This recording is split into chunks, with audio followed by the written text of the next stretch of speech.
to Book Your Imagination. My name is Anne.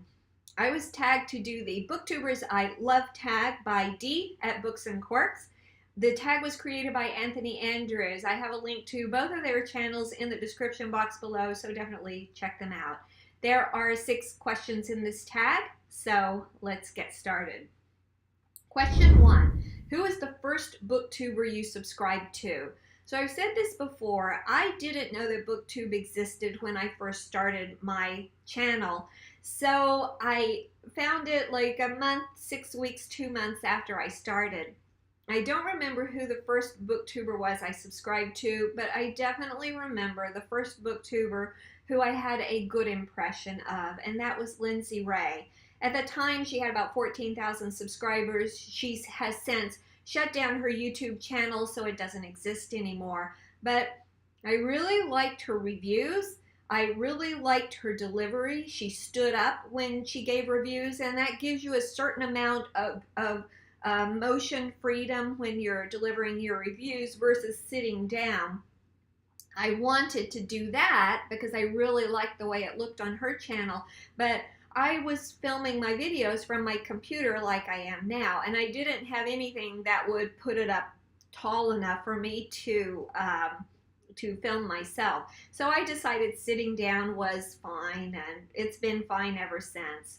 I do miss Lindsay's channel, but she's the first one who I really had a good impression of.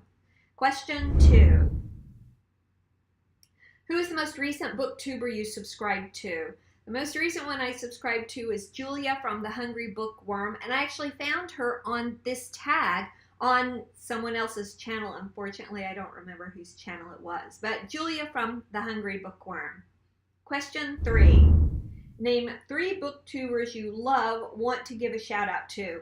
This was probably the hardest question of this entire tag because I kind of feel like it's choosing people for a soccer team or a baseball team at school or your volleyball team where you have to pick someone but you leave someone out. There are so many of you who I watch and I really love your channel, and narrowing it down to 3 was really difficult.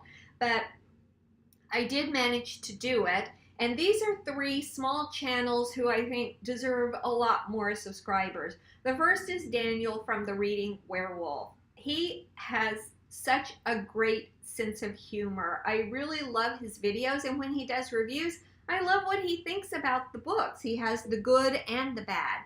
In one of his most recent videos, he did the Nosy Librarian tag, which I tagged him for.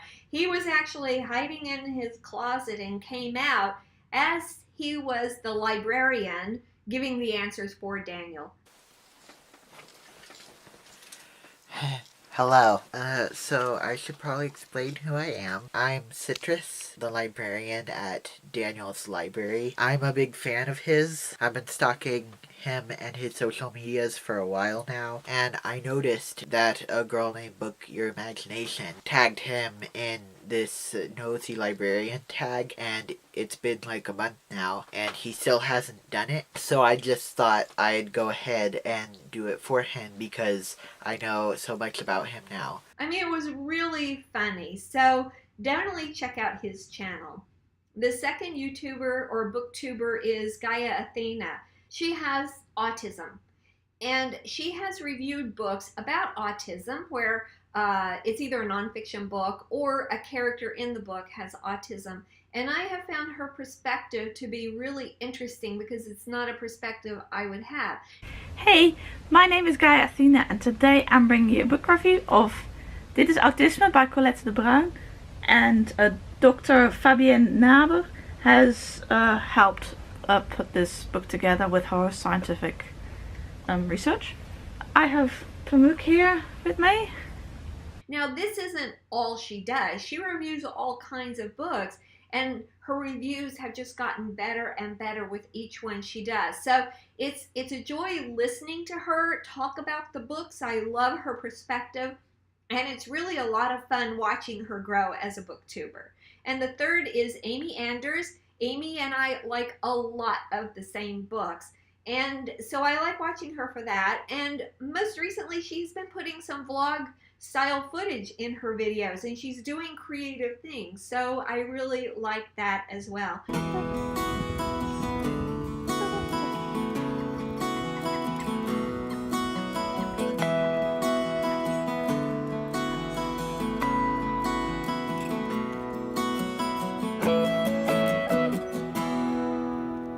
Hello, it's Saturday morning and I thought I'd give you a little update. I don't know if I already mentioned that I couldn't decide which book to start with for the readathon. So I decided to start all of them at once. So those are the 3 channels. I don't think they have nearly enough subscribers. They're definitely worth checking out. Question 4. If you could meet one booktuber right now, who would it be? I mean, again, this is really a tough one.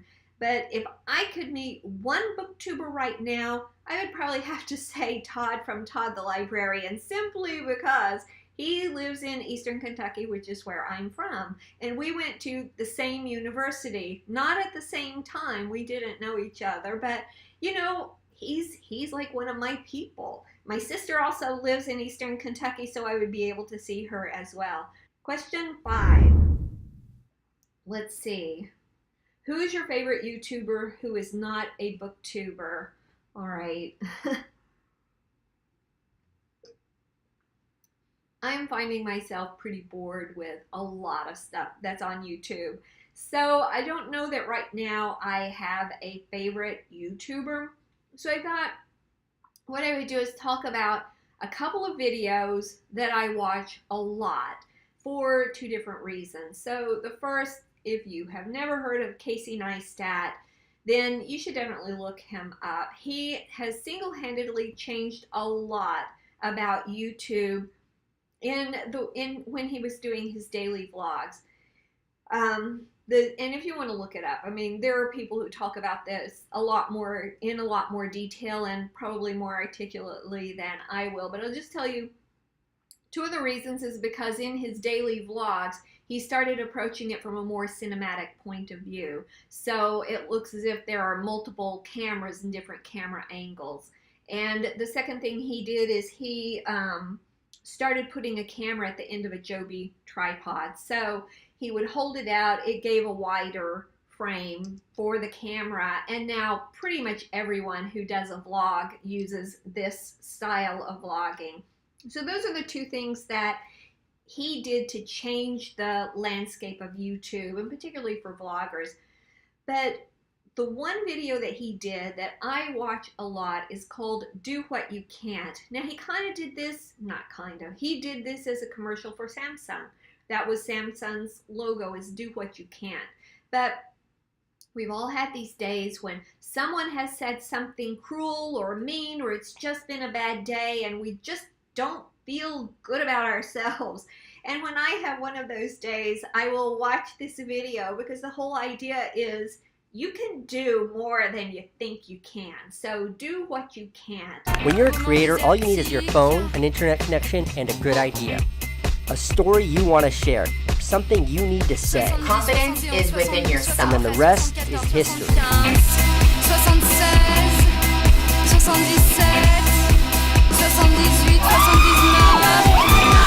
The second video is by a guy named Daniel Diarco.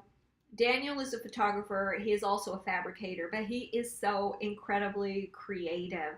And I watched this video. I don't even remember what the name of the video is, but it was about lighting and how to light your video. ¡Ale, ale! ¡Fuego, fuego! ¡Ale!